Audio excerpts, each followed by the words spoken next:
So I'm here with the 2023 Canadian champion. I don't know, would you set 5 arena records? 6? I don't know. Well, only 1 arena record. Well, yeah, arena record. We broke other records, earning records, multiple others, I think, for all the aggregate, everything up there. It's pretty amazing finals, to say the least. But you've been on the pro team also, like a lot of our members, since they're pretty young little kids. And we talked about that just recently, growing up, training on these tools. And I can remember pictures on the head dummy, all the way through your senior pictures you took with it, I guess, back then. It's kind of funny to think about all the years. But I know you haul the Smart Heeler, with you pretty much everywhere you go and rope on it. We were looking at some videos just here a month or so ago, getting ready for these big rodeos, going through some different things on the dummy that we're analyzing.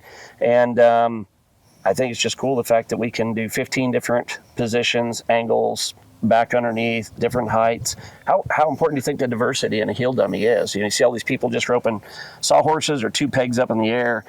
What do you think the diversity and learning how to make different shots, how important is that to you? It's everything, because when you're trying to be as fast as you can, not everything's going to hit perfectly. So this lets you practice different angles to where you can see different things to place your loop however you want your rope to work to make it to where you catch.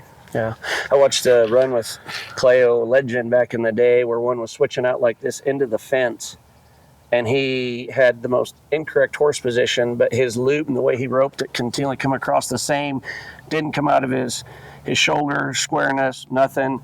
And he, literally roped it almost in that position right there. And it inspired me then, like all of our training products, to make it where you're going to have diversity in your game. You're going to have multiple shots. I never knew a basketball coach that just made you shoot free throws. It was right-hand layups, left-hand layups, diversity in everything you do. So when you walk on the court for the game, it's a reaction.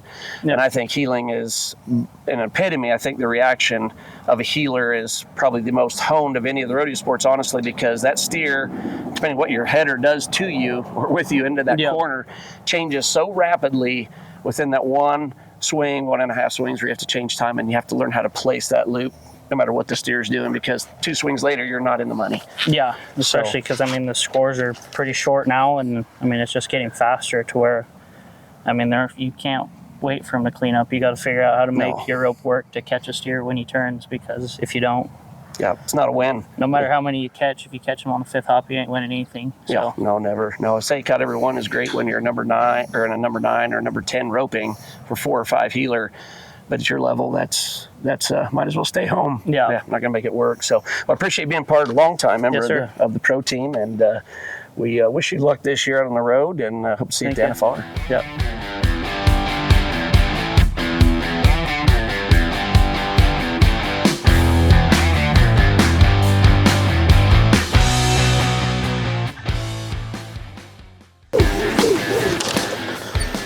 Whether I'm home or on the road, I rope smart. When I get done roping the Smart Heeler, one of the best parts is that the hip bar keeps my rope from flying over, and it gives me somewhere to set my rope when I get done.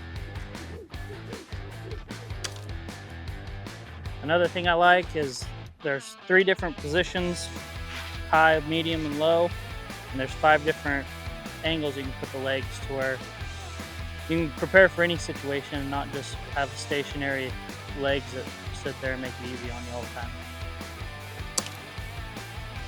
Another thing that makes a Smart Heeler so easy and nice is you can break it down into 3 pieces and you can store it anywhere, so it doesn't take up a lot of space. It can fit right in the bed of your pickup underneath the trailer and don't even know it's there until you take it out to rope.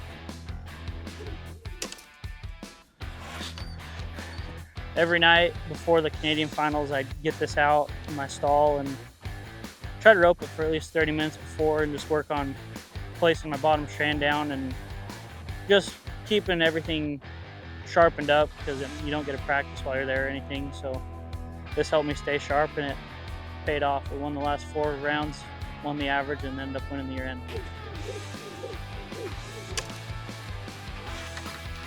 When you're looking for a heeling dummy, check out the Smart Heeler. Make sure to rope smart.